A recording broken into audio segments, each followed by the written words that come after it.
মির্চি নিবেদন গল্প gold mine. বইটির সত্ত্ব আনন্দ পাবলিশার্স প্রাইভেট লিমিটেড কর্তৃক সংরক্ষিত। শুনছেন সুনীল গঙ্গোপাধ্যায়ের লেখা উপন্যাস প্রথম আলোর দ্বিতীয় খণ্ড। আজ শুনবেন ৭ম পর্ব। রবি ও বলেন্দ্র ফিরে এলো কটকে। সেখানে এসে ওরা আবার উঠলেন বিহারীলালের বাড়িতেই। কারণ হিসেবে বলুকে বললেন, দেখ বলু, গুপ্ত দম্পতি অত্যন্ত সজ্জন, তাঁদের ওপর রাগ করে থাকা যায় না। চাকরির সূত্রে বিহারীলাল বাবুকে অ্যাংলো ইন্ডিয়ান সাহেবদের সঙ্গে যোগাযোগ রাখতেই হয়, কিন্তু মনে মনে তারা স্বদেশী। আমাদের পরিবারের সঙ্গে এদের সম্পর্ক অনেক দিনের। কটকে এসে থাকতে হলে ওর বাড়িতেই থাকতে হবে, নইলে খারাপ দেখাবে। কিন্তু তিনি আবার লোকজন ডেকে বসলেই মুশকিল। কিন্তু এবারে আর বিহারীলাল সামাজিক অনুষ্ঠানাদির দিকে গেলেনই না। সৌদামিনী তাঁর সখী সমিতির উদ্যোগে শুরু করলেন বাল্মীকি প্রতিভা নাটকের মহড়া। রবিকে অনুরোধ করলেন গানের সুরগুলি ঠিকঠাক দেখিয়ে দিতে। এ কাজ রবির খুবই পছন্দ। তার গান অন্য কেউ গাইলে তিনি বেশ শ্লাঘা অনুভব করেন। ভাবেন, চণ্ডীদাস, বিদ্যাপতি, রামপ্রসাদ, নিধুবাবুর মতন আমার গানও কি একদিন দিকে দিকে ছড়িয়ে পড়বে? এই ৩২ বছর বয়সের মধ্যেই কম গান তিনি লেখেননি। কলকাতার রঙ্গমঞ্চে এখন তার গান গাওয়া হয়, কিন্তু বাংলার বাইরে রবি তার গান অন্যের মুখে এই প্রথম শুনলেন। বাল্মীকি প্রতিভার বিভিন্ন চরিত্রে যারা অভিনয় করছে তাদের সকলেরই উচ্চারণ বা সুর এখনো ঠিক সড়গড় হয়নি। বাল্মীকির ভূমিকায় হেরম্বচন্দ্র নামে স্থানীয় এক শিক্ষকের অভিনয় বেশ আড়ষ্ট। গানের গলা আছে, কিন্তু কথায় কথায় তাল দেবার দিকে ঝোঁক। অন্যরা মোটামুটি চলনসই। শুধু মহিলামণি নামে একটি তরুণীকে দেখে মুগ্ধ হয়ে গেলেন রবি। এই চঞ্চলা তরুণীটি অন্যদের সঙ্গে ওড়িয়া ভাষায় কথা বলে, আবার নাটকের মহড়ার সময় তার বাংলা উচ্চারণ একেবারেই নির্ভুল, একটু টানও নেই। শুধু তাই নয়, অন্যরা কেউ দু একটি পংক্তি ভুলে গেলে মহিলামণি বই না দেখেই তা বলে দেয়, অর্থাৎ পুরো নাটকটিই তার মুখস্থ। মুগ্ধ হয়ে গেলেন রবি। অভিনয় প্রতিভা অনেকেরই সহজাতভাবেই থাকে, আবার কারুর কারুর অনেক ঘষা মাজাতেও কিচ্ছু হয় না। বাল্মীকির ভূমিকাটি ফুটছে না একেবারেই। রবি একসময় মহিলামণির তারিফ করে বললেন, তুমি দেখছি সব গানগুলি শিখে নিয়েছ, ইচ্ছে করলে তুমি বোধহয় বাল্মীকি সাজতেও পারো। মহিলামণি সংকোচে মাথা নিচু করল। ইঙ্গিতটি বুঝতে পারলেন সৌদামিনী। তিনি বললেন, কি আশ্চর্য হেরেম্ব, তুমি তো আগে এর চেয়ে অনেক ভালো শিখেছিলে, এখন ভুল করছো কেন? স্বয়ং নাট্যকারকে দেখে আমার সব গুলিয়ে গেছে। তাছাড়া উনি নিজে এই ভূমিকায় মঞ্চে নেমেছিলেন, সেই কথা ভেবেই আমার হাত পা গুটিয়ে যাচ্ছে। এর তুলনায় আমি তো নিতান্তই তুচ্ছ। এ কথা ঠিক। রবি উপস্থিত থাকলে মেয়েদের তুলনায় পুরুষরা সবাই যেন আড়ষ্ট হয়ে যায়, যেন তারা হীনমন্যতায় ভোগে। রবির মতন এমন রূপবান ও মধুর স্বভাব সম্পন্ন পুরুষ দুর্লভ।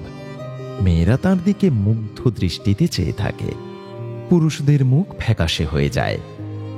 রবি আসবার আগে মহড়ার সময় হেরম্বচন্দ্রের নায়কোচিত দাপট ছিল। এখন স্বয়ং নাট্যকারই নায়ক, সে একটি পার্শ্ব চরিত্র মাত্র। নাট্যকারও নারীদের প্রতি যত মনোযোগী, পুরুষদের প্রতি ততটা নন। রবির স্বভাবই এই। অচেনা পুরুষদের সঙ্গে তিনি সহজে বন্ধুত্ব সম্পর্ক স্থাপন করতে পারেন না, কিন্তু মেয়েদের সঙ্গে অনায়াসেই তার সখ্য হয়ে যায়। হেরম্বচন্দ্র হাত জোড় করে বলল, আমি একটা প্রস্তাব নিবেদন করব। আমাদের এই নাটক মান্যগণ্য অনেকেই দেখতে আসবেন। আমাদের সৌভাগ্যবশত স্বয়ং রবীন্দ্রবাবু যখন এখানে উপস্থিত আছেন, তিনিই বাল্মীকির ভূমিকা গ্রহণ করুন। তাহলেই পালাটি সর্বাঙ্গ সুন্দর হবে। আমি ঠিক পারছি না, আমি সরে দাঁড়াচ্ছি। অনেকেই সমর্থন সূচক শব্দ করল। সৌদামিনী দারুণ আগ্রহের সঙ্গে চেয়ে রইলেন রবির দিকে। রবি মাথা নেড়ে সহাস্যে বললেন, তা হয় না, নাটক রচনা করে এমনই কি অপরাধ করে বসেছি যে বিভিন্ন জায়গায় গিয়ে আমায় তা অভিনয় করেও দেখাতে হবে? সঙ্গীত যিনি রচনা করেন একসময় তিনি তুচ্ছ হয়ে যান। বিভিন্ন গায়কেরাই সে সঙ্গীতে যথার্থ রূপ ফুটিয়ে তোলেন। আমি এখানে দর্শকের আসনেই বসতে চাই। হিরম্ববাবু, আপনি অবশ্যই পারবেন। 3-4 দিন মহড়াতে বসেই রবি সকলকে চিনে গেলেন। মহিলামণি তাকে সবচেয়ে মুগ্ধ করেছে। খুঁটিয়ে খুঁটিয়ে তিনি সৌদামিনীর কাছ থেকে ওর সম্পর্কে সব খবরাখবর জেনে ভেবেছেন, এমন এক প্রাণোচ্ছল তরুণীকে অকাল বৈধব্যের যাতনা বয়ে যেতে হবে সারা জীবন। সৌদামিনীর সাহচর্যে এসে সে বাইরের পৃথিবীর অনেক কথা জেনেছে, খানিকটা যেন মুক্তির স্বাদ পেয়েছে। কিন্তু বিহারীলাল বাবুর তো বদলির চাকরি, তাঁরা তো কটকে বেশি দিন থাকবেন না। তাঁরা চলে গেলে এই মেয়েটি আবার যে তিমিরে ছিল সেই তিমিরে। মহিলামণির ভবিষ্যৎ নিয়ে এসব ভেবে একদিন সৌদামিনীর কাছে রবি প্রস্তাব করলেন, আচ্ছা, ওই যে ভরত নামে ছেলেটিকে দেখি পেছনের দিকে চুপ করে বসে থাকে, নিজে থেকে কোনো কথাই বলতে চায় না, যেন অন্যেই সব কথা বলবে আর ও শুধু শুনবে। ওর কি বিবাহ হয়েছে? যদি না হয়ে থাকে তাহলে এই দুজনকে মিলিয়ে দেবার জন্য ঘটকালি করলে হয় না? কে ঘটকালি করবে? তুমি? এখানে বিধবা বিবাহের প্রচলন নেই। কারুকে তো শুরু করতে হবে, নইলে প্রচলন হবে কি করে? এই যুবকটি সেই সাহস সঞ্চয় করতে পারবে কিনা সেইটা জানাই আগে দরকার। আমি 2-1 ইঙ্গিত দিয়েছি, ভরতের বিবাহে মন নেই মনে হয়। ভরত পারতপক্ষে রবির কাছে ঘেঁষে না। এই কবির কবিতা সে কৈশোরকাল থেকে পছন্দ করে, মুখস্থও বলতে পারে এখনো অনেক লাইন। কিন্তু এর সঙ্গে ব্যক্তিগতভাবে পরিচিত হবার ব্যাপারে তার একটা আশঙ্কা আছে। ভরত জানে রবীন্দ্রবাবুর সঙ্গে ত্রিপুরার রাজ সরকারের যোগাযোগ আছে। সেই জন্যই ভরত এর কাছে নিজের পরিচয় কোনো ক্রমেই জানাতে চায় না। এর মধ্যেই একবার রবি ভরতের উচ্চারণ শুনে বলেছেন, বাড়ি কোথায়? কুমিল্লা নাকি সিলেট? নিজের পার্টের সময়টুকু ছাড়ার মুখ খোলে না ভরত। মহিলামণিকে সে চোখ দিয়ে অনুসরণ করে, কিন্তু এখন আর তার বুক কাঁপে না। একটা বিশেষ দৃষ্টিকোণ থেকে মহিলামণির মুখের একটা পাশের সঙ্গে ভূমিসুতার মুখের যথেষ্ট মিল আছে ঠিকই, কিন্তু এই পৃথিবীতে কত মানুষ, একজনের সঙ্গে আরেকজনের চেহারার কিছুটা সাদৃশ্য থাকা অস্বাভাবিক কিছু নয়। কিন্তু ভরত ইতিমধ্যে জেনে গেছে যে ভূমিসুতার সঙ্গে মহিলামণির আর কোনো সম্পর্ক নেই। আত্মীয়তা দূরে থাক, ভূমিসুতা নামে সে কারুকে চেনেই না। সুতরাং এখন আর মহিলামণি সম্পর্কে ভরতের কৌতূহল বা আগ্রহ একেবারেই নেই। মহিলামণির মুখের একটি পাশ যখন ভূমিসুতার মতন দেখায়, তখন শুধু সেটুকুই সে দেখে। এদিকে ঘটকালির ব্যাপারে রবির খুব উৎসাহ।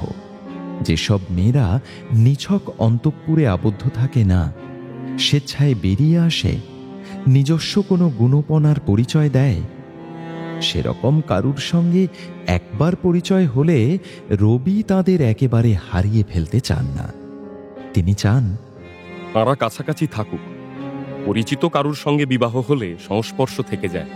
ভরতের কাছে বিবাহের প্রস্তাব দেবার বদলে রবি তার কাছে বলেন্দ্রকে পাঠালেন।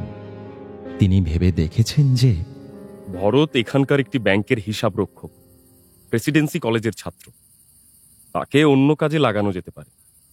শিলাইদহে একজন নতুন ম্যানেজারের প্রয়োজন, জোড়াসাঁকোর বাড়িতেও খাজাঞ্চিখানায় এরকম একজন উপযুক্ত লোক পেলে ভালোই হয়। বলেন্দ্রকে সেরকম কথাই বলে ভরতের কাছে পাঠালেন রবি। চতুর্ভুজ নামে কাজের লোকটি ছুটি নিয়ে বাড়ি যাবার নাম করে আর ফেরেনি। ভরতের ক্ষুদ্র সংসারটি এখন নিজেকেই সামলাতে হয়। মোটামুটি রান্নার কাজ ভরত নিজেই চালাতে পারে, কিন্তু স্বভাবটি তার বড় অগোছালো। তার জিনিসপত্র সব ছড়ানো থাকে এদিকে সেদিকে, বিছানাটা পাতাই থাকে দিনের পর দিন, গুছিয়ে রাখা হয় না। সেই খোলা বিছানায় থাকে 2খানা বই, ময়লা জামা, ভিজে গামছা। বলেন্দ্র ধনীর সন্তান, দাস দাসী পরিবৃত সংসারে মানুষ, নিজের হাতে কোনো কিছু করতে শেখেনি, লেখাপড়া ও সঙ্গীত শিল্পের চর্চাতেই বড় হয়েছে। একটি অবিবাহিত যুবকের এমন ছন্ন ছাড়ার মতো সংসার দেখার অভিজ্ঞতা তার এই প্রথম। সে এসে দেখল ভরত নামে এই গ্র্যাজুয়েট যুবকটি কোমরে একটি গামছা বেঁধে একটি ঝাঁটা নিয়ে পিটিয়ে পিটিয়ে ঘরের কোণ থেকে আরশোলা মারছে। আরশোলা নামক প্রাণীটিকে, প্রাণী বা পতঙ্গ যাই হোক, বলেন্দ্র বড়ই ভয় পায়। তটস্থ হয়ে সে দরজার কাছ থেকে সরে গেল। ভরত তাকে দেখে কুণ্ঠিতভাবে বলল, ইস, আপনি এলেন। কোথায় যে আপনাকে বসতে বলি। এই বর্ষার সময় বড় পোকামাকড়ের উপদ্রব হয়। সকালেই খাটের তলা থেকে একটা তেঁতুলে বিছে বেরিয়েছে। ব্যাটাকে মেরে ফেলেছি অবশ্য। তেঁতুলে বিছের নাম শুনেই বলেন্দ্রর একটি লম্ফ দিতে ইচ্ছে হলো। সভয় তাকিয়ে দেখল দ্বিতীয় কোনো বিছে পায়ের কাছে ঘোরাফেরা করছে কিনা। তেঁতুলে বিছেরা ব্যাচেলারের মতো একা একা থাকে এমন কখনো শোনা যায়নি। তাদের সঙ্গী সাথী কাছাকাছিই থাকতে পারে। হাত ধুয়ে গামছাটা খুলে রেখে এসে ভরত বলেন্দ্রকে নিয়ে বাইরের রকে বসল। গল্প হলো কিছুক্ষণ। তারপর বলেন্দ্র রবি কাকার দেওয়া চাকরির প্রস্তাব দিল। ভরত অবশ্য জানিয়ে দিল, এখানকার ব্যাংকের চাকরি ছেড়ে ঠাকুরদের জমিদারিতে চাকরি নিতে আমি রাজি নই। এখানেই আমি বেশ আছি। ভরতকে বেশ পছন্দই হলো বলেন্দ্রর। ফিরে গিয়ে রবি কাকাকে সব বিবরণ দিতে দিতে বলল, জানো, ওর এই একলা একলা গৃহস্থালী আমার বেশ লেগেছে। বিদেশের কোনো গল্পের নায়কের মতন। তবে ওসব দেশে আরশোলা কিংবা তেঁতুলে বিছে থাকে না বোধ হয়। বলেন্দ্রকে দিয়ে হবে না, তুমি নিজে কথা বলে দেখো রবি। পরের দিন সারা দিন বৃষ্টি, অঝোরে বৃষ্টি, আকাশ ভাঙা বৃষ্টি। বিকেল 5টা থেকে মহড়া শুরু হওয়ার কথা। কেউ আসেনি। জজ সাহেব যথা সময়ে আদালতে গেছেন। দুপুরে রবি কিছুক্ষণ নেপালি বুদ্ধিস্ট লিটারেচার নামে একটি বই পড়েছেন। সাধনা পত্রিকার জন্য অন্য একটি প্রবন্ধ রচনা করেছেন। বলেন্দ্রকেও লিখতে বসিয়ে দিলেন। কোনো এক ফাঁকে সে ঘুমিয়ে পড়েছে। কিন্তু রবির একেবারেই দিবানিদ্রার অভ্যেস নেই। একসময় রবি একটা গান শুনতে পেলেন। কৌতূহলী হয়ে বেরিয়ে এলেন ঘর থেকে। সুর শুনে অনুসরণ করতে করতে তিনি এলেন মহড়ার ঘরটিতে। বাংলোর পেছন দিকে প্রশস্ত এই ঘরটিতে অন্য সময় সখী সমিতির অধিবেশন হয়। এখন প্রায় প্রতিদিনই থিয়েটারের মহড়ার শেষ পর্ব চলছে। ঘর জোড়া শতরঞ্জি পাতা, তার উপর রাখা রয়েছে 2টি তানপুরা। এই ঘরের সবই কাঁচের জানলা। বাইরের প্রান্তর ও দূরের গাছপালার রেখা স্পষ্ট দেখা যায়। একটি খোলা জানলা দিয়ে বৃষ্টি মাখানো বাতাস ভেতরে এসে লুটুপুটি খাচ্ছে। সেই জানলার কাছে দাঁড়িয়ে আছে মহিলামণি। আর কেউ আসেনি। কিন্তু এই দুর্যোগের মধ্যেও তার গরজ এমন বেশি যে সে না এসে পারেনি। ভিজে গেছে তার শাড়ি, তার আলুলাইত চুল থেকে ঝরে পড়ছে ফোঁটা ফোঁটা জল। গুনগুনিয়ে সে গাইছে,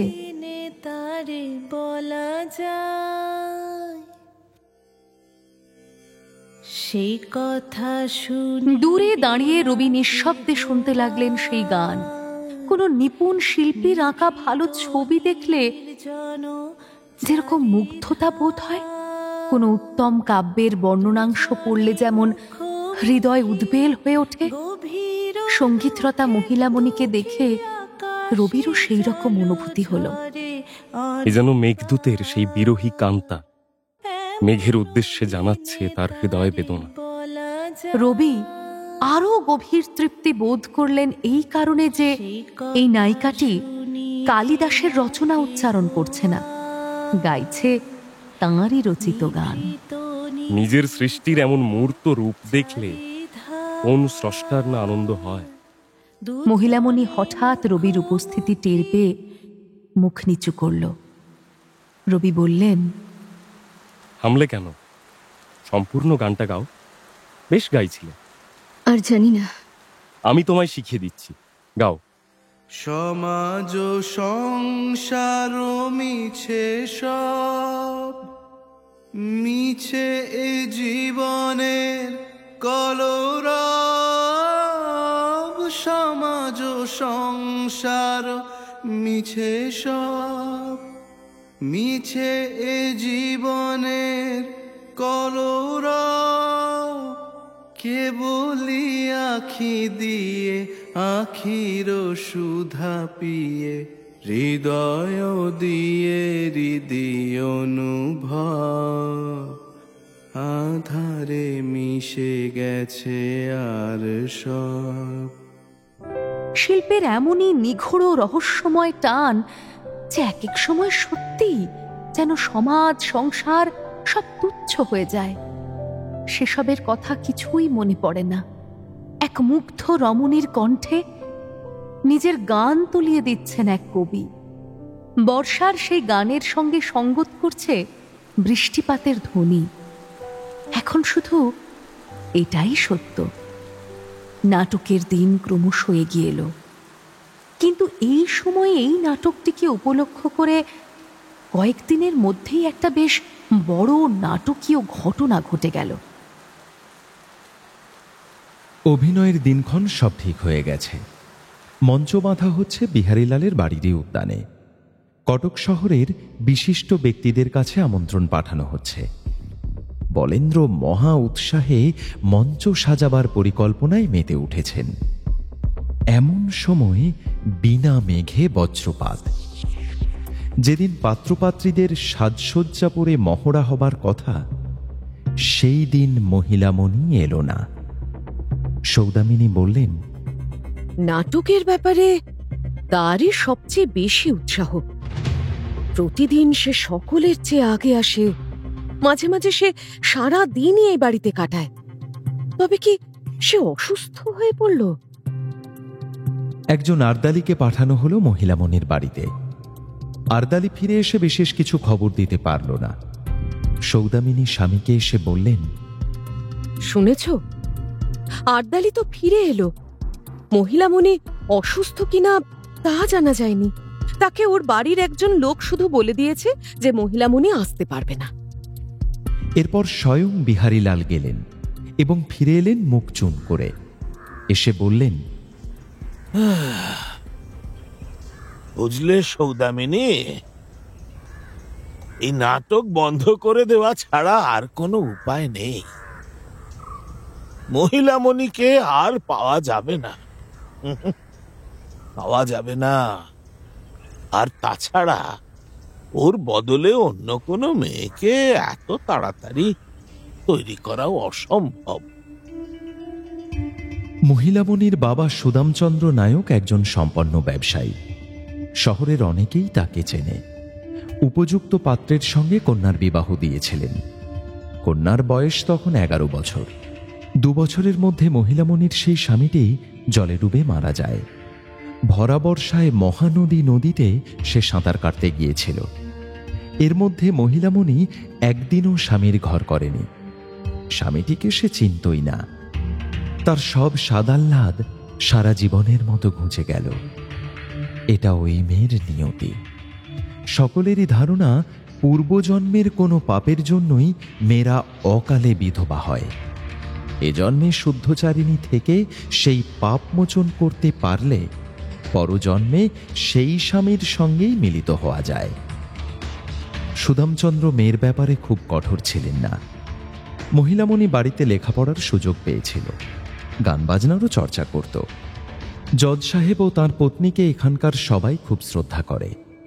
তাঁদের বাড়িতে গিয়ে মহিলামণি আনন্দে সময় কাটায়। তাতেও তার বাবার আপত্তি নেই। সুদামচন্দ্র নিজে ব্রাহ্মধর্মে দীক্ষিত না হলেও স্থানীয় ব্রাহ্মদের প্রতি তার সহানুভূতি আছে। কারণ ব্রাহ্মরা মদ্যপান করে না, রক্ষিতা পোষে না। শহরের অনেক ভদ্রশ্রেণীর মধ্যে ওই দুটি ব্যাপার অবাধে চলে। সুতরাং মেয়ে একটি ব্রাহ্ম পরিবারের সুস্থ সংস্কৃতি সম্পন্ন পরিবেশে নিজেকে মানিয়ে নিয়েছে বলে সুদামচন্দ্র খুশিই হয়েছিলেন। কিন্তু পুরুষের সঙ্গে মিলে নাটক করা, সে যে এক অসম্ভব ব্যাপার। সমাজে সবাই ছিছি করবে।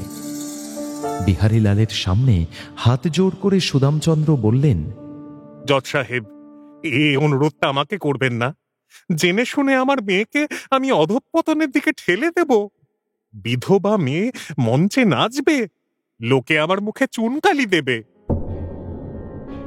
কটক শহরে নাটকের ঐতিহ্য অনেক দিনের। বাঁধা মঞ্চে ওড়িয়া নাটকের অভিনয় হয়, কিন্তু সেখানে পুরুষ অভিনেতারাই মেয়ে সাজে। শাড়ি পরা পুরুষেরা নানান আদি রসাত্মক অঙ্গভঙ্গি আর রংঢং করে, তাতে দর্শকরা হেসে গড়াগড়ি যায়। প্রকাশ্যে কোনো মেয়ে অমন কিছু করা মানে তো সমাজ একেবারে রসাতলে যাওয়া। কলকাতার ঠাকুরবাড়ির ছেলেরা, মেয়েরা আর ঘরের বউরা পর্যন্ত মিলে মিশে অভিনয় করে। সেই দেখা দেখি আরও কয়েকটি সম্ভ্রান্ত পরিবারে এরকম পারিবারিক নাটকের চল হয়েছে। বিভিন্ন মঞ্চে মেয়েরাও এসে গেছে অনেকদিন। এখানে একেবারে ঘরোয়া অভিনয়ে মেয়েদের নিয়ে অভিনয়কালে কোনো আপত্তি উঠতে পারে তা বিহারীলালের মাথাতেই আসেনি। সুদামচন্দ্রকে তিনি অনেক করে বোঝাবার চেষ্টা করলেন। সুদাম বাবু, বোঝার চেষ্টা করুন, আমার কথাটা একবার শুনুন ভালো করে। এটা তো পেশাদারি মঞ্চের অভিনয় নয়। টিকিট কেটে যে কেউ দেখতে আসতে পারবে না। শুধুমাত্র গণ্যমান্য নাগরিকদের আমন্ত্রণ জানানো হয়েছে। আর তাছাড়া তো অভিনয় হচ্ছে আমার নিজের বাড়িতে। একটু বোঝার চেষ্টা করুন সুদাম বাবু, এই অবস্থায় আমরা।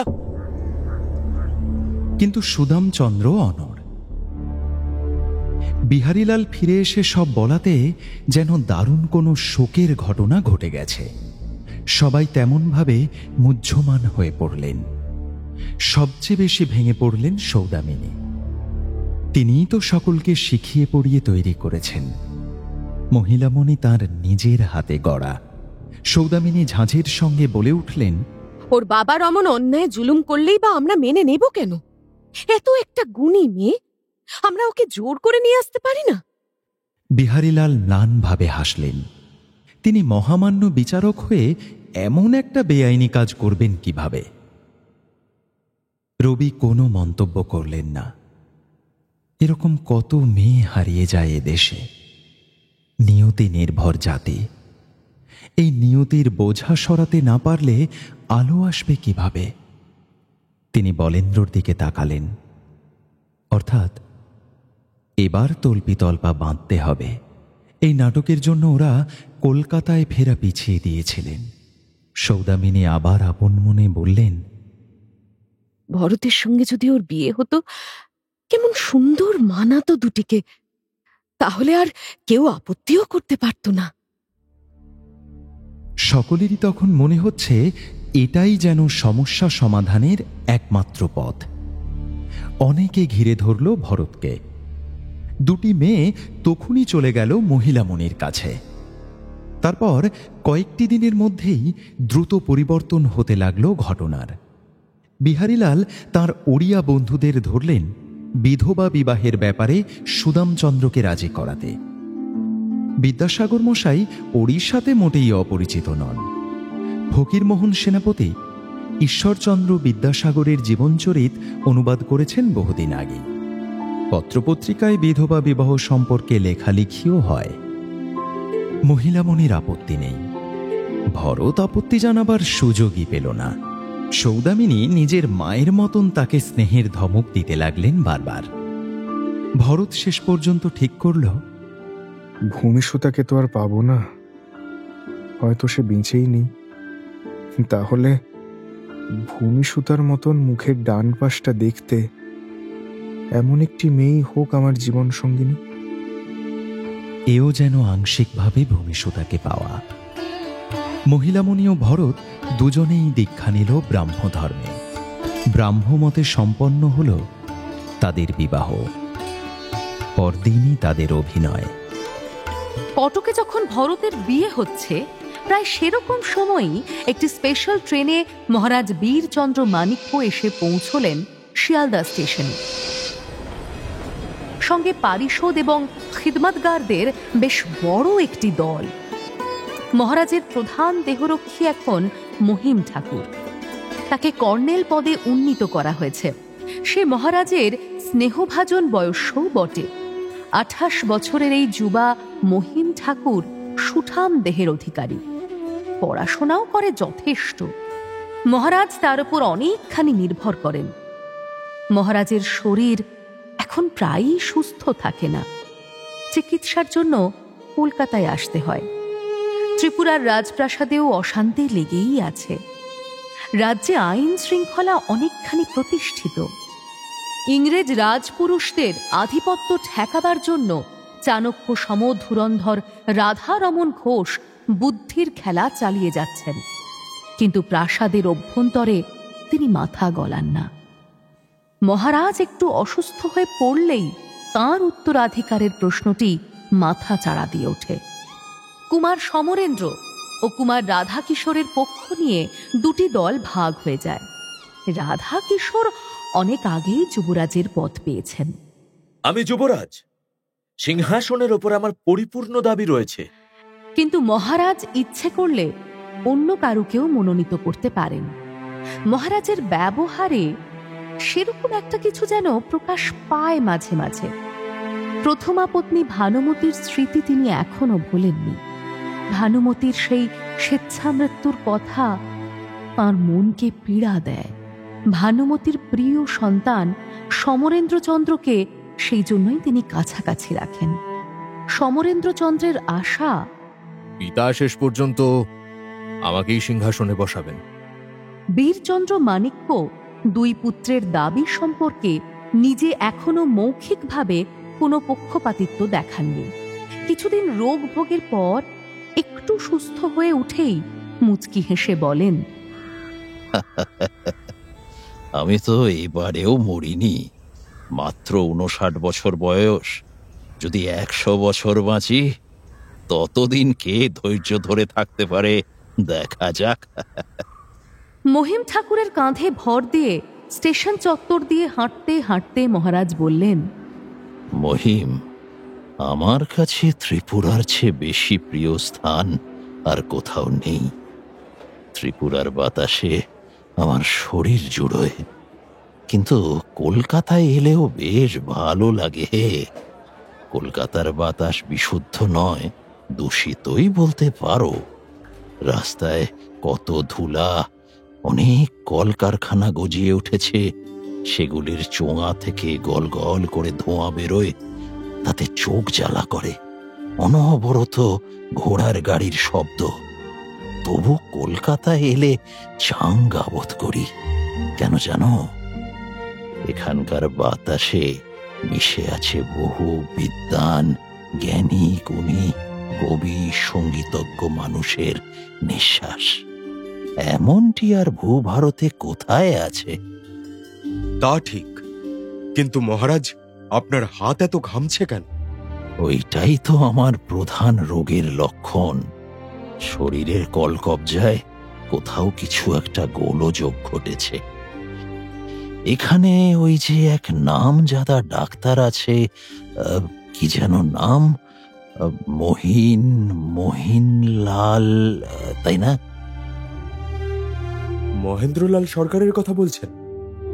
হ্যাঁ, ঠিক ঠিক, মহেন্দ্রলাল। তাকে ডেকে আনিস। তার ওষুধ খাওয়ার চেয়েও তার কথাবার্তা শুনে আমি বেশ মজা পাই। ওই একটি মাত্র ডাক্তার যে আমাকেও ধমকে কথা বলে। স্টেশনের বাইরে অনেকগুলি জুড়ি গাড়ি মহারাজ ও তাঁর দলবলের জন্য প্রস্তুত হয়ে আছে। এ যাত্রায় কনিষ্ঠা রানী মনোমোহিনীকেও সঙ্গে আনা হয়নি। তিনি এর মধ্যেই দুটি সন্তানের জননী। কুমার রাধাকিশোর কলকাতায় আসার জন্য বিশেষ আগ্রহ প্রকাশ করেছিলেন। তিনি কলকাতার উচ্চবর্গীয় সমাজের সঙ্গে পরিচিত হতে চান।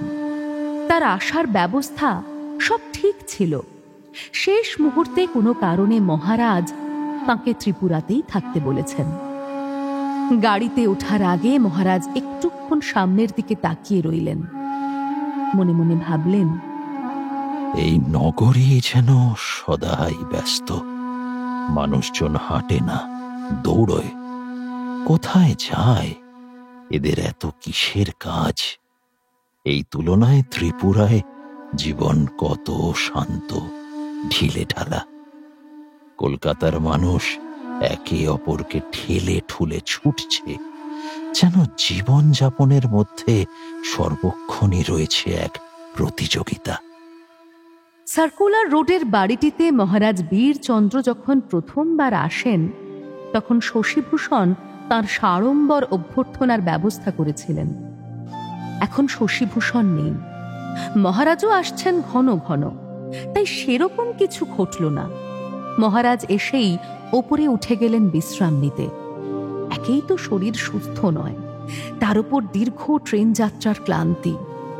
প্রথম দিন তিনি বাইরের কারোর সঙ্গে দেখা করবেন না, রানীদের কারুকে সঙ্গে আনেননি, কিন্তু দুজন কাছুয়া তরুণী সঙ্গে এসেছে সেবার জন্য। সারা দিনে ও রাত্রে কিছু সময়ের জন্য অন্তত নারী সঙ্গ তার চাই। না হলে আমার প্রাণ উচ্চাটন হয়। পুরুষরা কাছাকাছি এসে দাঁড়ালে কেমন একটা রুক্ষতার বাতাস এসে গায়ে লাগে। প্রভারতী ও গিরিধারা নামের যে যুবতী দুটি এসেছে, তারা সেবা কার্যে ও অঙ্গ সংবাহনে খুবই নিপুণ, কিন্তু দুজনের একজনও গান জানে না। আসর জমিয়ে বড় বড় ওস্তাদদের গান শুনতে মহারাজ পছন্দ করেন। কীর্তনিয়ারা তাকে প্রায়ই পদাবলী সঙ্গীত শোনায়।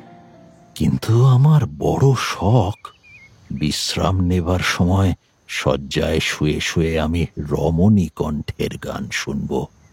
সে শখ আর মিটল না।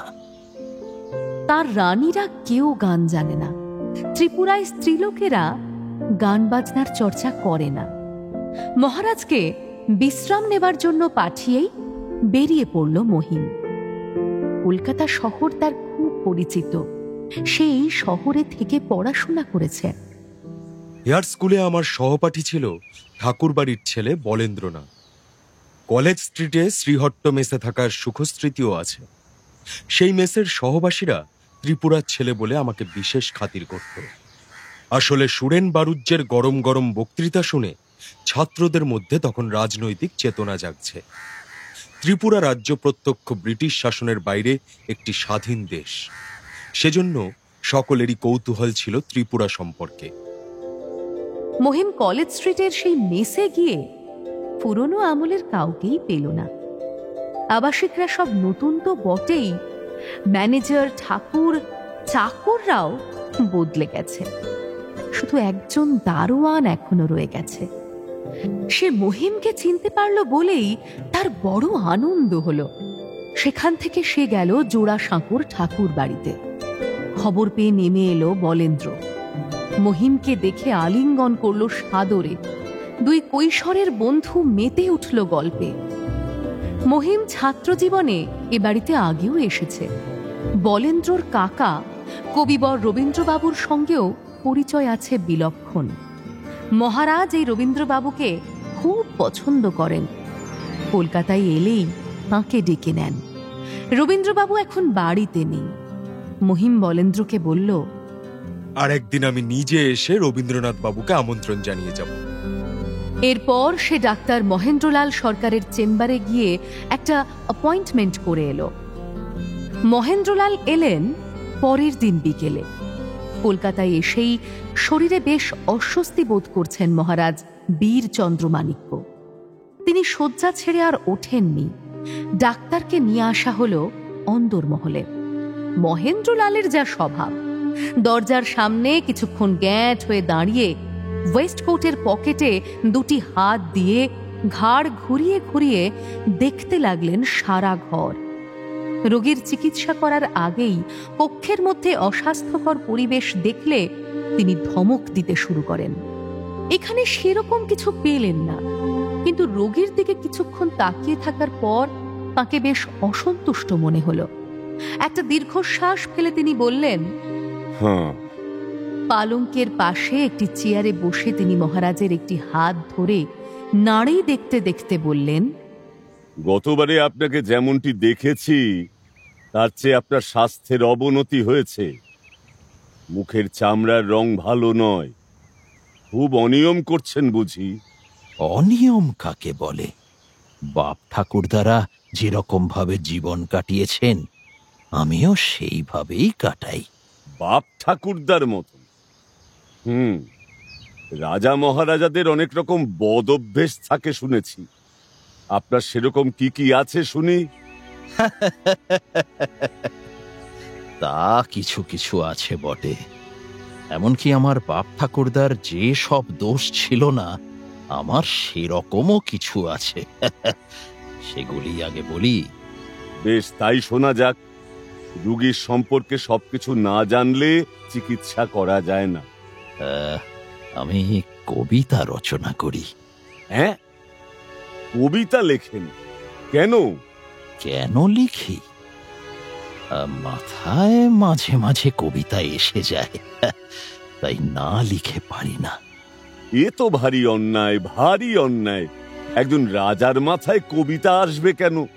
রাজকার্যে পুরোপুরি মন না দিয়ে কবিতা লিখে সময় নষ্ট করা তো ভালো কথা নয়। কবিরা কবিতা রচনা করবে, রাজারা রাজত্ব চালাবে, এটাই তো ঠিক। রাজার মস্তিষ্কে যদি কবিতা সেঁধিয়ে পড়ে তাহলে কি করা যাবে? বিদেয় করে দিতে হবে। এ লক্ষণ ভালো নয়। ইদানিংকালে দুজনের কথা জানি, কবিতা লিখে বিপদে পড়েছে। দিল্লির মোগল বাদশাহ বাহাদুর শাহ আর আওধের নবাব ওয়াজির আলী শাহ, এই দুজনেরই কবিতা লেখার বাতিক ছিল। সেই জন্য দুজনেই রাজ্য খুইয়ে নির্বাসিত হয়েছে, ঠিক কিনা? আমার ক্ষেত্রে সে সম্ভাবনা নেই। আমি লিখি, 2-4 জন মাত্র শোনে। ইংরেজরা আমার কবিতা রচনার কথা টের পায়নি, পাবেও না। যদি লিখতেই হয়, ও দোষ একেবারে কাটাতে না পারেন, তাহলে শুধু দিনের বেলায়, রাত্রির জেগে চলবে না একেবারেই, শরীরে সইবে না। রাতে লিখি না বটে, কিন্তু গান বাজনা শুনি। কোনো দিন শুনতে শুনতে রাত ভোর হয়ে যায়। দিনের বেলা কাব্যি করবেন, রাত্রিরে গান বাজনা, তাহলে প্রজাদের দেখবেন কখন? রাজকার্য কখন সামলাবেন? আমার রাজত্বে রাজকার্য তেমন গুরুতর নয়। ঈশ্বরের ইচ্ছায় সবই তো ঠিক চলে যায়। প্রজারাও আমাকে মান্য করে। দিনের বেলা আমি আরেকটি কাজও করি, ছবি আঁকি, ছবি তুলি। আঁকার কাজটি এখন তেমন হয় না, তবে ফটোগ্রাফির শখ রয়েছে পুরোপুরি। এবারে গঙ্গার ধারের কতকগুলো ফটো তুলব ঠিক করেছি। আপনি দেখছি এক মডার্ন মহারাজ। দিনকাল পাল্টেছে। এখনকার রাজা কিংবা নবাবরা প্রজাদের পিটিয়ে আনন্দ পায় না, অন্যরকম শখে মেতেছে। তা বেশ, মদ্যপান করা হয় কতখানি? জীবনে কখনো স্পর্শ করিনি। মহারাজের একথা শুনে মহেন্দ্রলাল ভুরু প্রায় ব্রহ্মতালু পর্যন্ত তুলে বললেন, হ্যাঁ, রাজা হয়েও মদ খায় না, এমন কথা তো কখনো শুনিনি। এ যে দেখছি দৈত্যকুলে প্রহ্লাদ। মদ্যপান করি না বটে, তবে তামাক বেশি খাই। দেখছেনই তো, গড়গড়ার নল হাতে না নিয়ে একটুক্ষণও থাকতে পারি না। এমনকি যখন পথ দিয়ে হেঁটে যাই, তখনও হুঁকো বর্দার সঙ্গে ছোটে। তামাক তো রাজা প্রজা সকলেই খায়। এমনকি দক্ষিণেশ্বরের যে সাধু ছিলেন রামকৃষ্ণ ঠাকুর, তিনিও খুব তামাক টানতেন। গলায় ক্যান্সার হলো তাও বন্ধ করেননি। তাঁর শিষ্যরাও খুব তামাকের ভক্ত। মহারাজ, আপনার রানীর সংখ্যা কত? মহারাজ একটু চিন্তা করতে লাগলেন, তারপর বললেন, ঠিক বলতে পারি না। ঠিকঠাক হিসেব করে পরে আপনাকে সংখ্যাটা জানাবো। আরে রাজকীয় ভোজন বিলাস, সেটা কি রকম? সেটা বলার মতো কিছু নয়। এককালে খেতে পারতাম বটে, খিচুড়ি বড় প্রিয় ছিল, এক গামলা উড়িয়ে দিতে পারতাম। এখন আর পেটে তত সয় না। 20-25টা লুচি খেতে পারি বড় জোর, তাও দুপুরবেলা।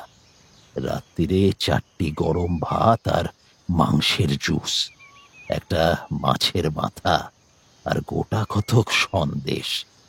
কলকাতা এলে রসগোল্লা খাই, বড় ভালো এখানকার রসগোল্লা। বুঝলাম। এবার আমার কথাটা বলি। আপনি পদ্য লিখে, গান শুনে, ফটোগ্রাফির চর্চা করেও কিভাবে রাজ্য শাসন করবেন সে চিন্তা আপনার, আমার নয়। আপনি সিংহাসনে বসেছেন বলেই তো সৃষ্টিকর্তা আপনার শরীরটা অন্যভাবে গড়েননি। রাজা আর প্রজা সকলেই মানুষ, সকলেরই শরীরের গঠন এক প্রকার। আমাকে যখন চিকিৎসা করতে হবে তখন আপনার এই শরীরটাই চিকিৎসা করতে হবে। একজন মহারাজের শরীর বলে আলাদা কিছু নয়। কিছু কিছু নিয়ম মেনে না চললে যত বড় ডাক্তারি ডাকুন আর যত দামি ওষুধই খান, আপনার রক্ত আমাশা সারবে না। আপনার হৃদযন্ত্র দুর্বল হয়ে পড়েছে, আপনাকে খাওয়া কমাতে হবে। লুচি 4খানার বেশি না, আর সন্দেশ একটা। মাছের মুড়ো এখন অল্প বয়সীদের পাতে তুলে দিন। তামাক টানাও কমাতে হবে, বন্ধ করতে পারলেই ভালো হয়। অধিক রাত্রি জাগরণ একেবারে নিষিদ্ধ। গান বাজনা শোনা ভালো, মন প্রফুল্ল হয়, আমিও খুব পছন্দ করি, কিন্তু রাত 12টার পর একেবারেই নয়। এই সব মানলে ওষুধের ফল পাওয়া যাবে, নচেত না।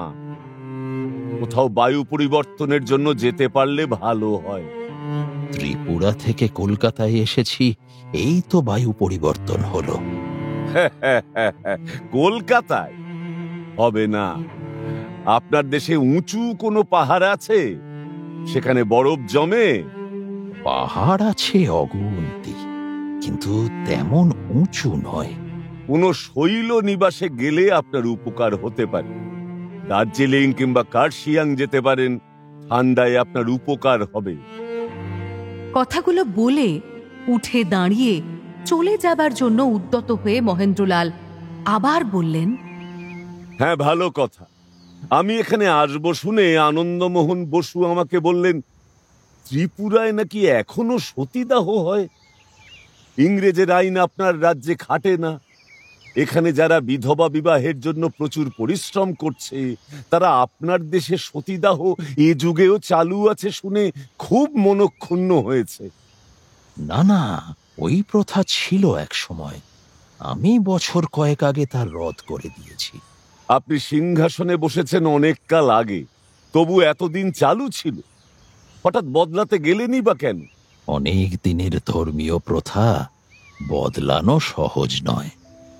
আমার সচিব রাধারমন ঘোষ এই নিয়ে অনেক দিন ধরে খুঁচিয়েছে আমাকে। তারপর হলো কি, আমার সেনাপতি চরণ সে হঠাৎ মারা গেল। তার স্ত্রী নিছবতী পরমা সুন্দরী। নিছবতী নিজেই সতী হতে চাইল। আমি কিছুই জানি না, এমন তো কতই হয়। আমি জঙ্গলে ফটোগ্রাফি করতে গেছি, এমন সময় ঘোষ মশাই এসে বলল, মহারাজ, একবার শ্মশানে চলুন। প্রায় জোর করেই নিয়ে গেল আমাকে। গিয়ে দেখি কি, লোক জড়ো হয়েছে অনেক। ঢাক ঢোল কাঁসর বাজছে। একটা লাল পাড় শাড়ি পরে দাঁড়িয়ে আছে নিছবতী, চুল খোলা, চোখে কাজল, টকটকে গৌরবর্ণ, ঠিক দেখাচ্ছে এক দেবীর মতো। এই অপরূপ রমণী জীবিত অবস্থায় পুড়ে ছাই হয়ে যাবে। আমি হাত তুলে বললাম, ওরে রাখ রাখ, বন্ধ কর।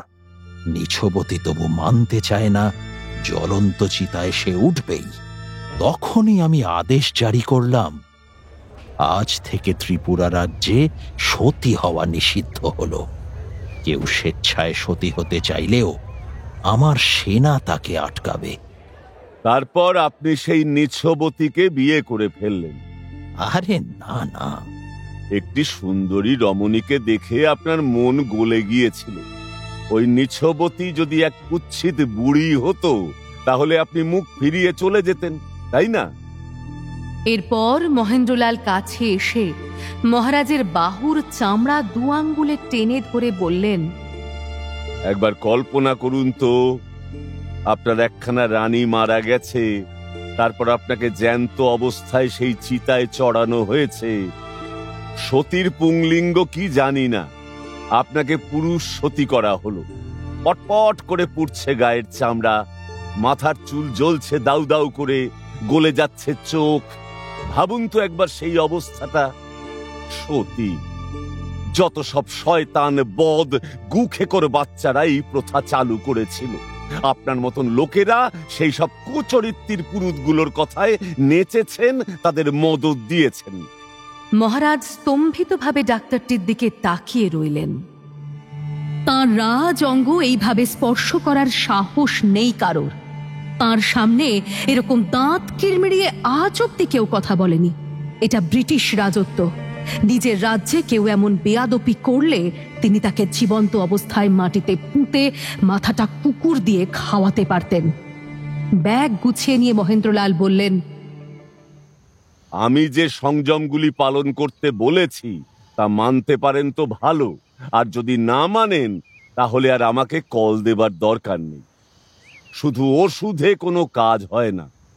যে রুগী আমার নির্দেশ মানে না, 1000 টাকা ফি দিলেও আমি তাকে দেখতে আসি না।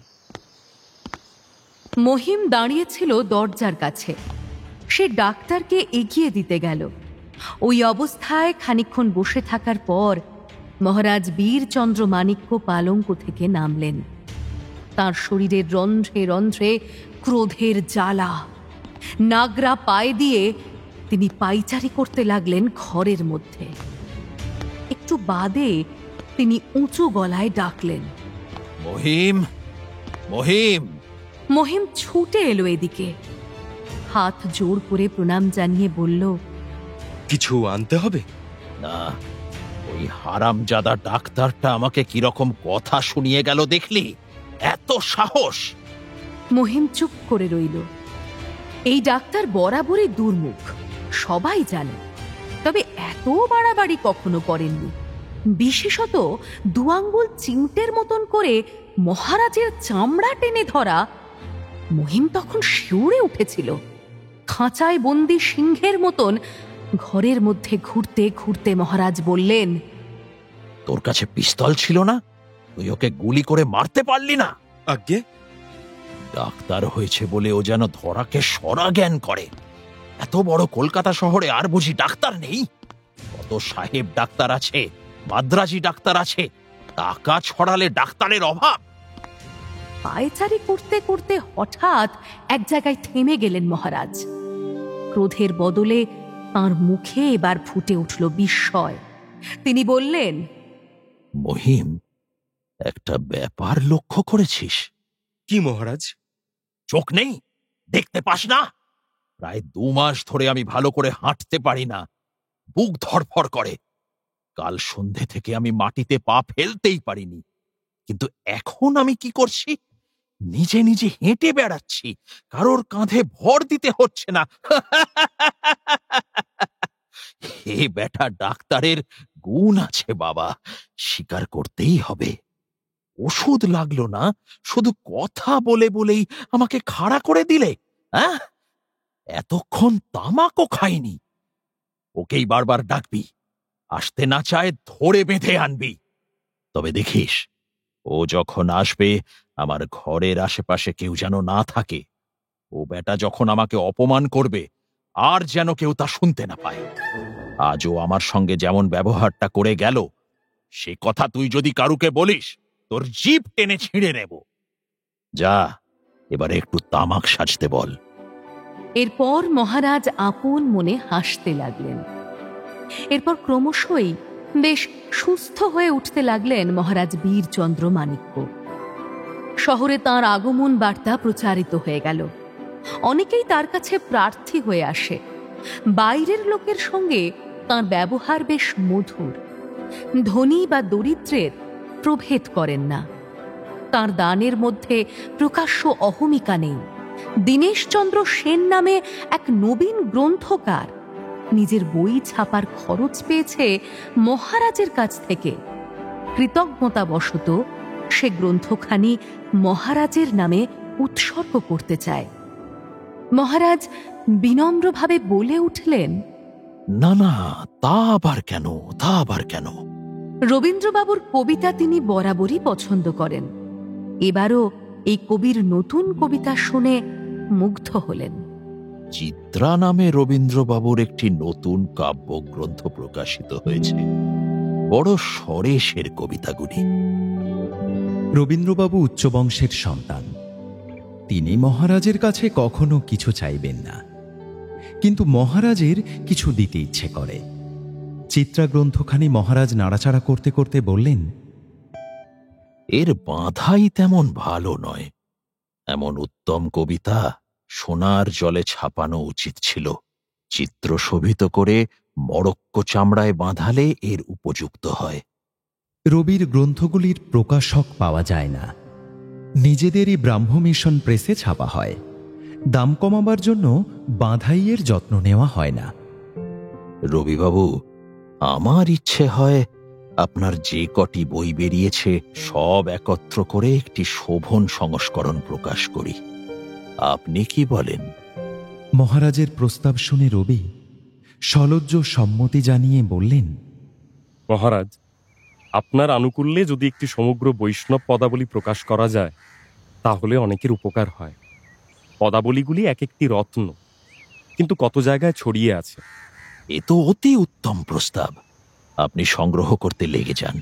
যদি লক্ষ টাকাও লাগে আমি দিতে প্রস্তুত আছি।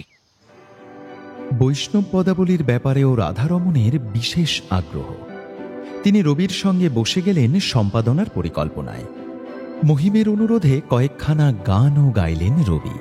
তার মধ্যে বিশেষত একখানা গান শুনে মহারাজ বলে উঠলেন, কথা, শুধু কথা বিষয়ে একখানি গান? এমন কথা কে কবে শুনেছে? আরেকবার শোনান তো। গান শুনে নিজের বুকে হাত বোলাতে বোলাতে মহারাজ বললেন, এমন গান শুনলে বয়স কমে যায়। কি গান শোনালেন রবিবাবু! আমার সব রোগ সেরে গেল। কাব্য আর গানের কাছে ওষুধ বিশুধ কোন ছাড়। এক ডাক্তার বলে কি, রাজা হলে নাকি কবিতা ভালোবাসতে নেই। বাংলার সাহিত্য জগৎ সম্পর্কে মহারাজের স্পষ্ট ধারণা নেই। কিছু কিছু বই পড়েছেন শুধু।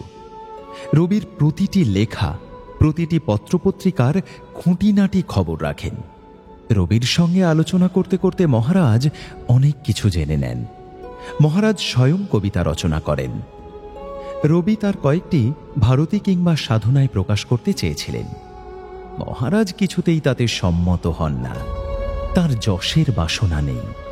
কথায় কথায় রাধারমণ একসময় বললেন, শুনছি এখন বিজুবাবু নামে একজনও বেশ ভালো লিখছেন, আমাদের কৃষ্ণনগরের ওদিককার ছেলে। হ্যাঁ, খুব ভালো লিখছেন। দ্বিজেন্দ্রলাল রায় আমার বন্ধু মানুষ। নিজের রচিত গান গাইতেও পারেন খুব ভালো। একদিন তাকে ডেকে তার গান শুনলে হয়। আমি একনিষ্ঠ। আমি রবিবাবু ছাড়া আর কারোর গান শুনতে চাই না। তোমরা শুনে দেখো। রবি এ কথা শুনে শ্লাঘাবোধ করলেও জোর দিয়ে বললেন, না মহারাজ, আপনি একবার শুনে দেখুন। দ্বিজেন্দ্রবাবুর গান অতি উচ্চাঙ্গের। রবি মহারাজকে জোড়াসাঁকোর বাড়িতে একদিন আমন্ত্রণ জানালেন। সেখানে ওকে সরলা ও ইন্দিরার গান শোনানো হবে। যাব। আপনাদের সুবিখ্যাত ঠাকুর বাড়িতে গেলে আমি ধন্য হব। তবে একটা শর্ত আছে। আমি যদি হাওয়া পরিবর্তনের জন্য দার্জিলিং বা কার্শিয়াং যাই, আপনাকে যেতে হবে আমাদের সঙ্গে। কাব্য সঙ্গীত ছাড়া মহারাজের অপর শখ নাটক দেখা। শরীর বেশ সুস্থ আছে। এখন মহারাজ এক এক সন্ধ্যায় এক একটি থিয়েটারে যান। এখন দুটি মঞ্চে গিরিশবাবু ও অর্ধেন্দু শেখর জোর পাল্লা দিয়ে নাটক নামিয়ে যাচ্ছেন। স্টারে অমৃতলালের দলটিও বেশ জনপ্রিয়। তুলনামূলক বিচার করার জন্য মহারাজ দেখতে লাগলেন সবগুলি। আর এই নাটক দেখতে দেখতে এমারল্ড থিয়েটারে গিয়েই একটি ঘটনা ঘটল। ব্যবসা বুদ্ধিহীন অর্ধেন্দু শেখর অনেক আর্থিক দণ্ড দিয়ে থিয়েটারের মালিকানা খুইয়েছেন। বংশীদাদাও ত্যাগ করেছেন তাকে। এমারল্ড এখন ভাড়া নিয়েছে বেনারসি দাস নামে এক মারোয়ারি। অধ্যক্ষ ও নাট্য পরিচালক রয়েছেন অর্ধেন্দু শেখরই। নাটক চলছে রমেশ দত্তর বঙ্গবিজেতা। অভিনয় চলাকালীন নায়িকার মুখে একখানি গান শুনে মহারাজ চমকিত হলেন। মহারাজের স্মৃতিশক্তি খুব প্রখর নয়, অনেক পরিচিত মানুষেরও তিনি নাম ভুলে যান, কিন্তু গান কখনো ভোলেন না। গানের বাণী তার সহজে মুখস্থ হয়ে যায়। একবার শোনা গানের সুরও তার কানে লেগে থাকে। এই নাটকের গানটি তার বেশ চেনা চেনা লাগলো, অথচ কোথায় শুনেছেন, কবে শুনেছেন ঠিক মনে পড়ছে না। এই নাটক তিনি আগে দেখেননি, সবেমাত্র শুরু হয়েছে। এ নাটকের জন্য লিখিত গান তিনি পূর্বে শুনবেনই বা কি করে? অনেকে অবশ্য নতুন গানেও পরিচিত সুর লাগিয়ে দেয়। অন্যান্য দৃশ্যের বদলে যেসব দৃশ্যে ওই মেয়েটি আসছে, মহারাজ শুধুই সেগুলোই দেখছেন গভীর মনোযোগ দিয়ে। নায়িকাটি বেশ জনপ্রিয় বোঝা যায়। তার চোখা চোখা সংলাপে ও গানে দর্শকরা ঘন ঘন হাততালি দিচ্ছে। মেয়েটিও অভিনয় করছে খুব দাপটের সঙ্গে। তার মুখে আরেকটি গান শুনেই মহারাজ বুঝতে পারলেন, এই গান নয়, এই কণ্ঠস্বর আমার পরিচিত। মহারাজের দুপাশে বসেছে রাধারমণ ও মহিম। ইন্টারভ্যালের সময় মহারাজ রাধারমণকে জিজ্ঞেস করলেন, গোসা, এই প্রধান অভিনেত্রীটিকে চিনতে পারলে? আমি আগে ওর অভিনয় দেখেছি বলে তো মনে পড়ে না। এই মেয়ে এক সময় আমাদের এই কলকাতার বাড়ির দাসী ছিল, কি যেন ওর নাম? রাধারমণ বাড়ির দাসীদের খোঁজ খবর রাখেন না। তিনি তাকালেন মহিমের দিকে। মহিমের অন্দরমহলে যাতায়াত আছে, কিন্তু মহিম কলকাতার বাড়িতে এবারেই প্রথম এসেছে। সেও দেখেনি ওই মেয়েটিকে। মহারাজ ভুরু কুঞ্চিত করে স্মৃতি ফিরিয়ে আনার চেষ্টা করতে করতে বললেন, নাম মনে করতে পারলে না? কি যে করো, ও যে আমার বাড়ির দাসী ছিল তাতে কোনো সন্দেহ নেই। রাধারমণ উঠে গিয়ে থিয়েটারের একটা হ্যান্ডবিল জোগাড় করে এনে বললেন, এর নাম তো দেখছি নয়নমণি। না না, ও নাম নয়, ও নাম নয়, অন্য কি যেন। সেই যে শশী মাস্টার যে মেয়েটাকে নিয়ে ভেগে পড়েছিল। রাধারমণের সঙ্গে সঙ্গে মনে পড়ল। তিনি বললেন, ভূমিসুতা? না না না না, শশীভূষণ ওকে নিয়ে পালায়নি, আমি নিজে গিয়ে দেখে এসেছি। সে চন্দননগরে অন্য এক বউ নিয়ে থিতু হয়েছে। সে ভূমিসুতার কোনো খবর রাখে না। এই সেই ভূমিসুতা? শশীভূষণ ওকে নিয়ে ভাগেনি? তাহলে আমি এই মেয়েটিকে চেয়েছিলাম, তবু সে চলে গেল কেন? এ প্রশ্নের কি উত্তর দেবেন রাধারমণ? তিনি চুপ করে রইলেন। অভিনয় শেষ হবার পর মহারাজ নটনটীদের কিছু পারিতোষিক দেবার ইচ্ছে প্রকাশ করলেন। মঞ্চের পেছনে এসে দাঁড়ালেন মহারাজ বীরচন্দ্র মাণিক্য। সমস্ত নটনটীরা সারবদ্ধ হয়ে রইলেন তার সামনে। মধ্যিখানে অর্ধেন্দু শেখর। মহারাজ নাটকটির অভিনয়ের ভূয়সী প্রশংসা করে অর্ধেন্দু শেখরকে উপহার দিলেন একটি হীরের আংটি। 1000 রূপোর টাকা দিলেন নটনটীদের মধ্যে বন্টন করে দেবার জন্য। সবাই মহারাজকে প্রণাম করে যেতে লাগল। নয়নমণি যেই নিচু হয়ে মহারাজের পায়ে হাত দিয়েছে, তখনই মহারাজ রাধারমণকে বললেন, জিজ্ঞাসা করো এই মেয়েটি আমার বাড়ির দাসী ছিল কিনা। নয়নমণির মুখ পাংশুবর্ণ হয়ে গেল। মহারাজ তাকে চিনতে পারবে সে কল্পনাও করতে পারেন। এত বছর বাদে, তাও আবার তার মুখে রং মাখা। নয়নমণির সঙ্গে সরাসরি কথা বলবেন না মহারাজ। তিনি আবার রাধারমণের দিকে চেয়ে বললেন, ওকে জিজ্ঞাসা করো আমাকে কিছু না জানিয়ে এই মেয়ে আমার বাড়ি ছেড়ে চলে গিয়েছিল কেন। নয়নমণি এবারেও কোনো উত্তর না দিয়ে দৌড়ে চলে গেল। মহারাজ অর্ধেন্দু শেখরের দিকে ফিরে বললেন, মোস্তাফি মশাই, কাল সোমবার বোধ করি আপনাদের থিয়েটার খোলা থাকে না। কাল সন্ধেবেলা এই মেয়েটিকে আমার বাড়িতে পাঠিয়ে দেবেন তো, আমি নিভৃতে ওর গান শুনব। অফিস ঘরে চেয়ারে বসে টেবিলের ওপর জোড়া পা তুলে দিয়ে গড়গড়া টানছেন অর্ধেন্দু শেখর। আজ তার মেজাজ বেশ প্রসন্ন। তার হাতে ঝিকমিক করছে একটি হীরের আংটি। টেবিলের ওপর রয়েছে একটি টাকার তোড়া।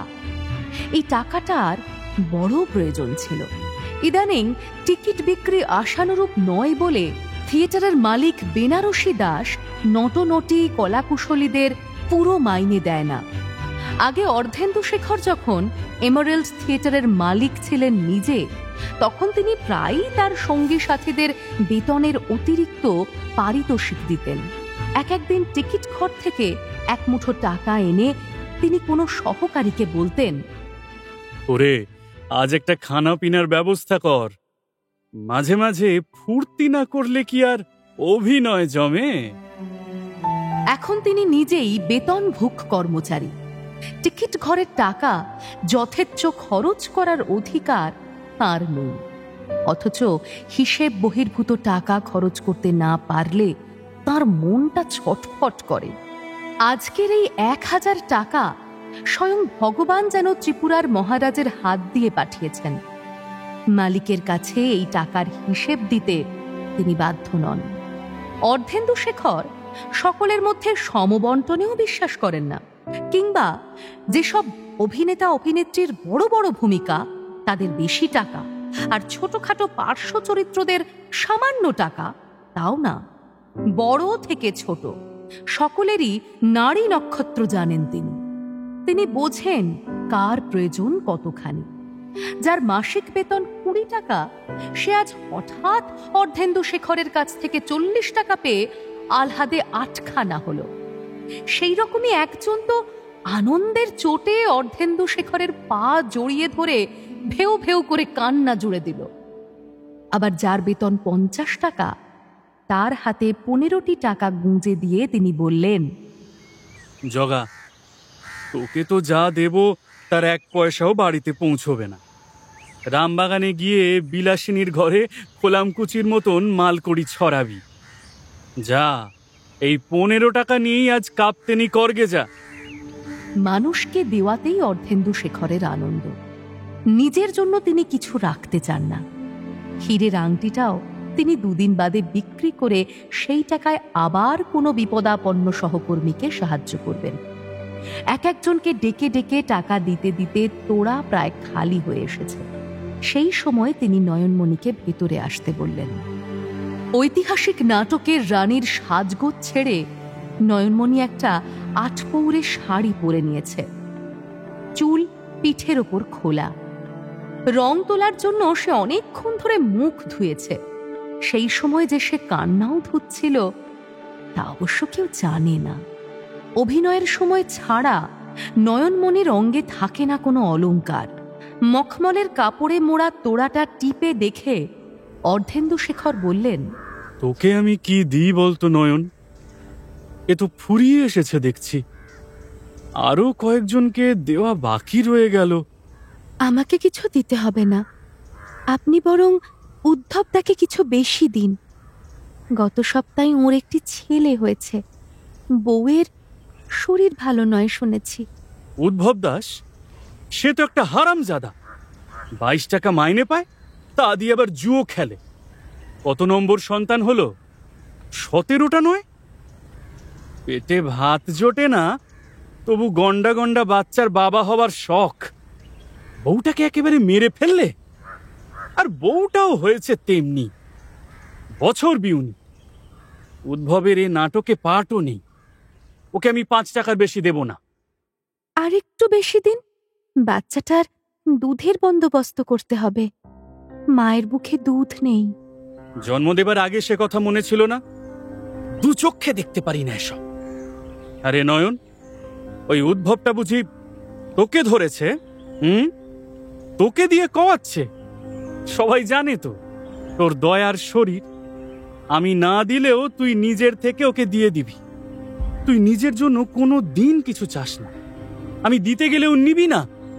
আমার তো কিছুর অভাব নেই, একটা মোটে মানুষ, যা পাই তাতেই বেশ চলে যায়, কিছু জমেও।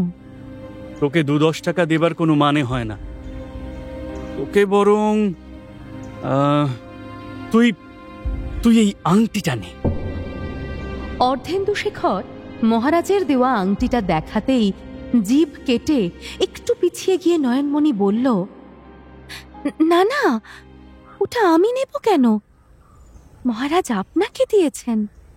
বাঁদরের গলায় মুক্তোর মালা, এই আংটি কখনো আমাকে মানায়? আমি কি সেরকম কাপ্তেন? হ্যাঁ, কাপ্তেন ছিল বটে বেলবাবু, অমৃতলাল মুখুজ্জে। তোরা তাকে দেখিসনি, 2 হাতে 8টা আংটি পরতেন। এটা খাঁটি হিরে, কমল হিরে, তোর হাতেই মানাবে, নে। ওটা আমি কিছুতেই নিতে পারবো না, আপনার জিনিস। তুই কিছু নিবি না তা কখনো হয়? মহারাজ তো আজ তোর অভিনয় দেখেই খুশি হয়ে এসব দান ছত্তর করে গেলেন। নাটকটা তুই একাই মাতিয়ে রেখেছিলি পাগলি। নে নে, আমি নিজে তোকে দিচ্ছি, না বলতে নেই, হাত পাত। অর্ধেন্দুশেখর আংটি এগিয়ে ধরেছেন। নয়নমণি কাঁদো কাঁদো হয়ে বলল, আমি কিছুতেই নিতে পারবো না, বিশ্বাস করুন। সোনা, রূপো, হিরে, মুক্ত আমার অঙ্গে সয় না। একটুক্ষণ হাঁ করে নয়নমণির মুখের দিকে তাকিয়ে রইলেন অর্ধেন্দুশেখর। তারপর কপালে একটা চাপড় মেরে বললেন, তুই যে তাজ্জব করে দিলি রে বেটি, কালে কালে দেখবো কত। 25 বছর থিয়েটারে কেটে গেল, কোনো দিন দেখিনি বা বাপের জন্মে শুনিনি যে কোনো থিয়েটারের মেয়েকে হীরের আংটি দিলেও নেয় না। শুধু থিয়েটারের মেয়ে কেন, গয়নার লোভ নেই এমন কোনো মেয়ে মানুষ হয়? তুই কি আগে স্বর্গের অপ্সরা ছিলি নাকি রে?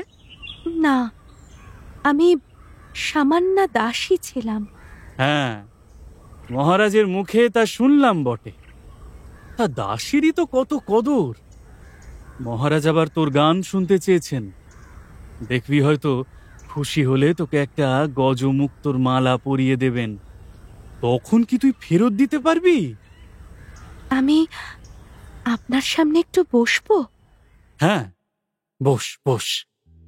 কতদিন তো ভালো করে কথাই হয় না। একদিন যে রেঁধে খাওয়াবি বলেছিলি, ভিন্ডালু রাঁধতে জানিস? সর্ষে দিয়ে মাংস। হ্যাঁ, খাওয়াবো, নিশ্চয়ই খাওয়াবো। আপনার কাছে একটা অনুরোধ জানাতে এসেছি। আমি কাল কোথাও যাব না, আপনি আমাকে রক্ষা করুন। সচকিতভাবে সোজা হয়ে বসে সবিস্ময়ে অর্ধেন্দুশেখর বললেন, তুই যাবি না কেন? এলেবেলে জমিদার নয়, রাজত্বহীন রাজা নয়, আস্ত একটা স্বাধীন রাজ্যের মহারাজ। তিনি নিজের মুখে তোর গান শোনার ইচ্ছে প্রকাশ করলেন, তবু তুই যেতে চাইছিস না। অন্য যে কেউ এমন ডাক পেলে ধন্য হয়ে যেত। মহারাজের যখন বাই চেপেছে, অনেক কিছু দেবে থবে। আমার একটা শপথ আছে, আমি কারুর বাড়িতে মুজরো খাটতে যাব না, একা একা কোনো পুরুষ মানুষকে গান শোনাবো না। কারুর বাড়ি আর রাজার বাড়ি কি এক হলো? ওদের ইচ্ছে হলে তার আর প্রতিবাদ করা যায় না। ছেলে মানুষই করিসনি নয়ন, তোর ভালোর জন্য বলছি, আমাদের থিয়েটারের ভালোর জন্য বলছি। কাল তুই তো যাবি, আমিও তোর সঙ্গে যাব। মহারাজ কলকাতায় এলে অমৃতবাজার পত্রিকায় আর্টিকেল বেরোয়, তাতে তোর নাম উঠে গেলে তোর আরো মান বাড়বে রে। অর্ধেন্দুশেখরের সামনে কোনোদিন মুখ তুলে উঁচু গলায় কথা বলে না নয়নমণি। অর্ধেন্দুশেখর তার পিতৃতুল্য, গুরু, কিন্তু আজ সে দৃঢ় গলায় বলল, যদি আত্মহত্যা করতে হয় তাতেও রাজি আছি, কিন্তু আমি কিছুতেই যাব না। তুই ত্রিপুরার মেয়ে, একসময় মহারাজের বাড়িতে দাসী বাঁধিছিলি, এসব আমাদের আগে কিছুই জানাসনি। আমি ত্রিপুরার মেয়ে নই, সেখানে কোশমিন কালেও যাইনি। আমার জন্ম উড়িষ্যায়। আতান্তরে পড়ে একসময় মহারাজের কলকাতার বাড়িতে বাঁদিগিরি করেছি বটে, কিন্তু মহারাজের বাঁদি ছিলাম না, তার এক কর্মচারীর সেবা করতাম। ও একই কথা, বাড়ির সব বাঁধি মহারাজের বাঁধি। না, একই কথা নয়। আমি মহারাজের কাছ থেকে এক আধলাও বেতন নিইনি, উনি আমাকে কিনেও রাখেননি। কিন্তু মহারাজ সবার সামনে নিজের মুখে বললেন, ওদের কথার ব্যত্যয় হয় না। ঠান্ডা মাথায় আমার কথাটা শোন নয়ন, ওসব শপথ টপথ শিখে তুলে দে। বাঁচতে গেলে অনেক কিছুর সঙ্গে মানিয়ে নিতে হয়। মেয়ে মানুষ হয়ে জন্মেছিস, পুরুষ জাতের ইচ্ছের বিরুদ্ধে কত দূর যাবি?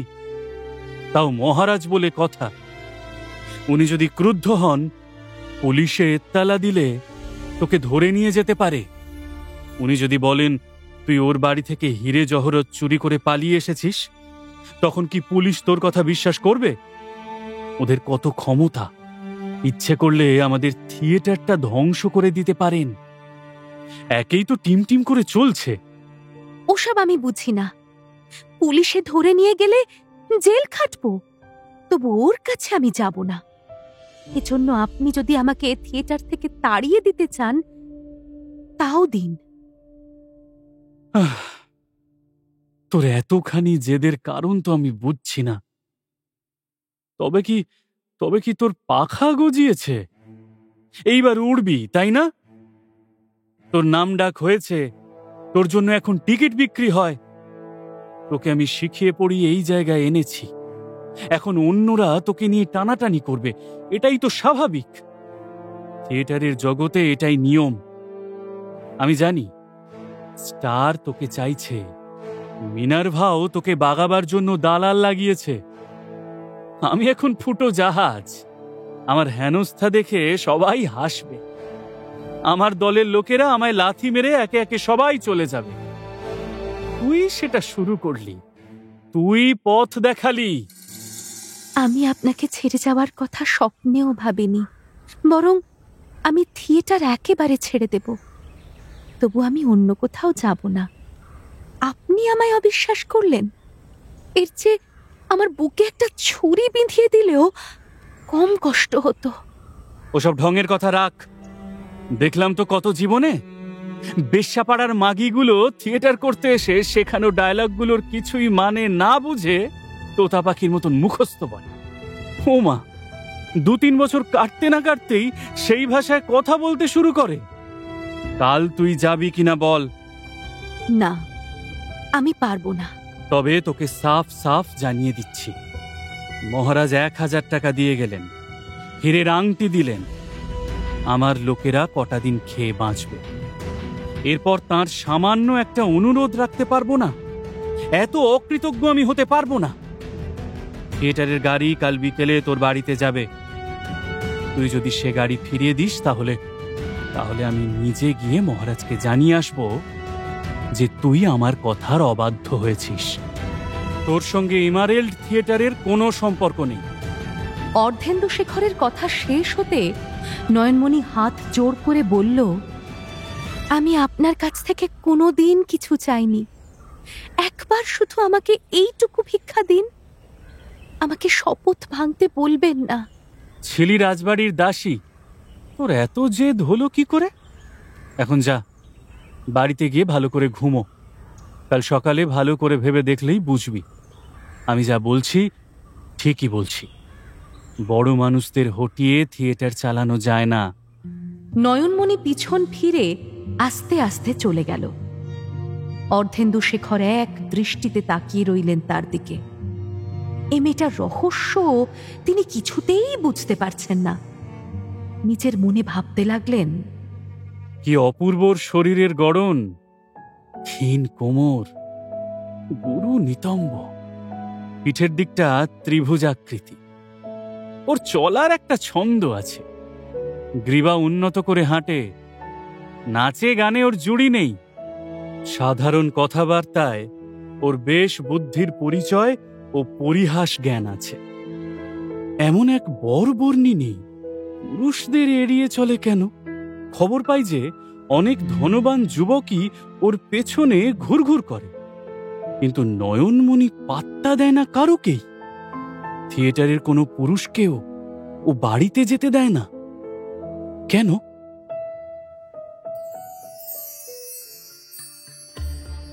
নয়নমণির জীবনে অনেক রহস্য, তা এত সহজে বুঝতে পারবে না কেউ।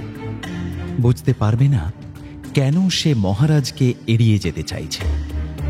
ভূমিসুতা ওরফে নয়নমণির জীবনে মহারাজ বীরচন্দ্র মাণিক্যের ফিরে আসা আবার এক চরম বিপদের দিকে ঠেলে দিল তাকে। এখন নয়নমণির পাশে কেউ নেই, বরং তার গুরু অর্ধেন্দু শেখরই চাইছেন নয়নমণি মহারাজের কাছে যাক। তাতে এমারাল্ড থিয়েটারের ভালো হবে, নয়নমণির ভালো হবে। কিন্তু ভূমিসুতার কি সত্যিই ভালো হবে? মন থেকে কি চায় এই নাম বদলে ফেলা নটি নয়নমণি? সে কথা কেউ ভাবার নেই। এখন কি করবে তবে নয়নমণি?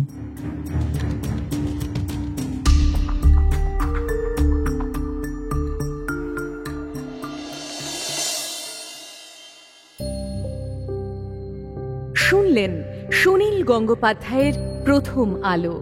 আজ শুনলেন ৭ম পর্ব। উপস্থাপনায় শিবাশিস বন্দ্যোপাধ্যায়, নাট্যরূপ অর্পিতা চট্টোপাধ্যায়, পর্ব পরিচালনায় দেবলীনা আচার্য, আবহ সঙ্গীত কৌশিক দাস, সৃজনশীল পরিচালনা ইন্দ্রাণী চক্রবর্তী, প্রযোজনায় ভিজুয়াল অডিও।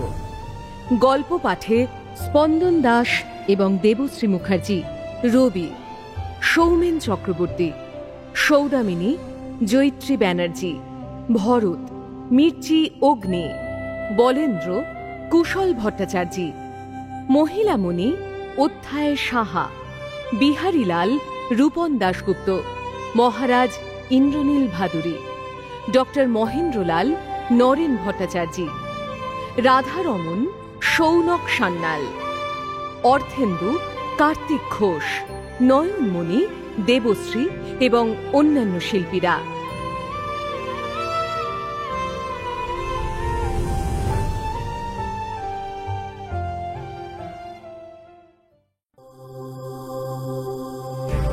মির্চি নিবেদন গল্প গোল্ড মাইন।